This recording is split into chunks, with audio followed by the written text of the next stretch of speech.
मारेंगे, नहीं जाऊंगा तो ये पापी मारेगा। यानी मरना आज तय हो गया है। यदि मरना ही है तो इस पापी के हाथों क्यों मरा जाए, चलकर भगवान के हाथों मरा जाए, कम से कम उद्धार तो हो जाएगा। और आप दर्शन करिए, ऐसा उदाहरण आपको और कहीं मिलेगा नहीं। मारीच जान रहे हैं कि आज जाऊंगा तो मैं मरूंगा, लेकिन आप कल्पना कर सकते हैं कोई मरने जा रहा हो और नाचते हुए जा रहा है। मारीच नाचते जा रहे हैं, आज जाऊंगा अपने प्राण प्रियतम के चरणों का दर्शन करूंगा मैं। श्री सहित अनुज समेत कृपा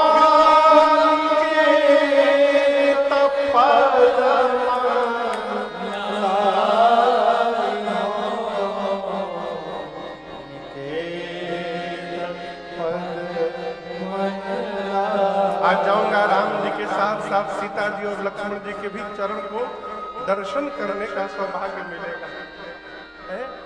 राम जी क्रोध से भी जिसको मारते हैं, मैंने सुना है, उसको मुक्त कर देते हैं।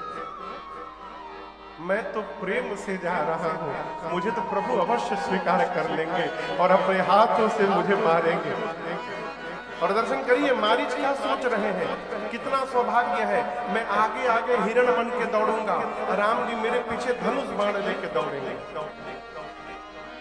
पूरा जगत राम के पीछे दौड़ता है और आज राम जी मेरे पीछे दौड़ने वाले हैं। कितना बड़ा सौभाग्य है। मैं पीछे पीछे बीच में मुड़कर राम जी को देख लिया करूंगा। धन्य नमो समाज। आपको बताऊं, राम जी चाहते तो पंचवटी में बैठ करके बाण मारते और मारीच को लग जाते, लेकिन मारीच की अंतिम इच्छा पूरी करने के लिए कि भगवान मेरे पीछे दौड़ रहे हैं, इसलिए राम जी ने मारा नहीं, धनुष बाण लेकर उसके पीछे दौड़ पड़े। ये है राम पुनीत प्रेम।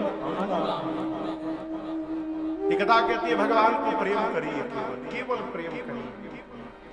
गुरुदेव भगवान ने कहा, महाराज आप मूर्ख पूछ रहे हैं, मैं कहता हूं बेगी विलंब न करियनि पर साजिय सब हुई समान सुदिन सुमंगल तबहि जब राम होहि जो। महाराज बेगी करिए, तुरंत करिए, विलंब मत करिए। आप राम के अभिषेक के लिए मुहूर्त पूछने आए हैं। मैं कहता हूं जिस क्षण जिस घड़ी आप राम जी का अभिषेक कर देंगे, वही समय श्रेष्ठ मुहूर्त में परिवर्तित हो जाएगा, इसलिए तुरंत करिए।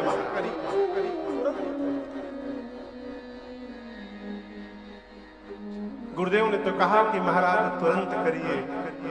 उचित ये था कि श्री चक्रवर्ती जी उसी क्षण राम जी का अभिषेक कर देते, लेकिन महाराज ने निर्णय किया कल प्रातः काल सूर्यवंश के सिंहासन पर भगवान श्री सूर्य नारायण उदित होंगे, उनके आगमन के साथ मैं सिंहासन पर राम का अभिषेक करूंगा। और क्या हुआ आप सब जानते हैं, वो कल महाराज के जीवन में आया ही नहीं। और मैं आपसे निवेदन करूं, राम जी के वन जाने में मेरी मां कैकेयी का कोई अपराध नहीं है, उनकी कोई इच्छा नहीं है। आपको बताऊं, कैकेयी मैया ने महाराज से 2 वरदान मांगे। राम जी के स्थान पर भरत जी के लिए राजसत्ता और राम जी के लिए 14 वर्ष का वनवास। अयोध्या की श्रेष्ठ माताएं आकर मां कैकेयी से कहती हैं, कैकेयी एक बार मन में विचारो, क्या सीता राम का साथ छोड़ेगी? सिय की पिय संग परिहर लखन की रही है ही धाम। क्या लक्ष्मण राम के बिना अयोध्या में रहेंगे? राज की भूल जब भरत पुनि पुनि नहीं पुनि, छोटी की मात्रा। अंद्री पकी जी ही बिनु राम। माताओं ने पहले सब बता दिया कि सीता जी भी नहीं रुकेंगी, लक्ष्मण जी भी चले जाएंगे, भरत तुम्हारे राजा भी नहीं बनेंगे और तुम्हारे महाराज का प्राण भी चला जाएगा, प्राणांत हो जाएगा, मान जाओ। लेकिन कैके मियां नहीं मानी। जानते हैं क्यों? मां जानती है कि जब तक मेरा राम अयोध्या छोड़कर वन में नहीं जाएगा तब तक राम राम से मर्यादा पुरुषोत्तम राम नहीं बन पाएगा। इसलिए मां ने जानी। कौशल्या मैया ने केवल राम को जन्म दिया और उन राम जी को वन भेजकर मां कैकेयी जी ने मर्यादा पुरुषोत्तम राम को जन्म दिया है। इसका प्रमाण मैं आपको देता हूं। महाराज कोप भवन में मूर्छित होकर गिरे। सवेरे राम जी कोप भवन में आए और जब चक्रवर्ती जी की दशा राम जी ने देखी है पिताजी की, तो राम जी ने कैकेयी जी से कहा, मोहि कहूं मां तू तात दुख कारण। मां, पिताजी के दुख का कारण कहो। कैकेयी जी को राम जी आए हैं तो माता बोले हैं। क्या बोले? बोलिए। माता, माता है भी। आप किसी भी स्त्री को, पराई स्त्री को भी माता बोल सकते हैं। लेकिन जब राम जी सुन लिए कि मां ने मेरे लिए वनवास मांग लिया है तो राम जी की भाषा बदल गई। अब तक राम जी माता बोल रहे थे, अब राम जी माता नहीं बोले। क्या बोले? सुनो जननी सोई सुत बड़ भागी,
आते समय कैकेयी जी को माता बोले।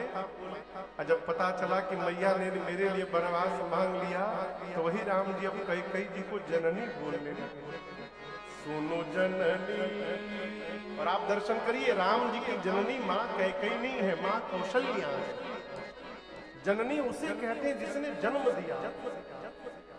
लेकिन राम जी ने माँ कैकेयी को जननी कहा। क्यों कहा? राम जी कहना चाहते हैं माँ कैकेयी ने, कौशल्या ने केवल राम को जन्म दिया और उस राम को वन भेजकर आज आपने मर्यादा पुरुषोत्तम राम को जन्म दिया है माँ, इसलिए आज से मेरी जननी। और मैं आपसे कहूं, राम बन गए तब राम बन गए।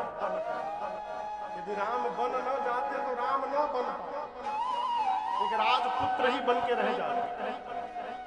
इसलिए जीवन में भूल कर भी मां कैकेयी पर दोषारोपण न करिएगा। देखिए, जो आपको वास्तव में प्रेम करेगा ना, वही आपके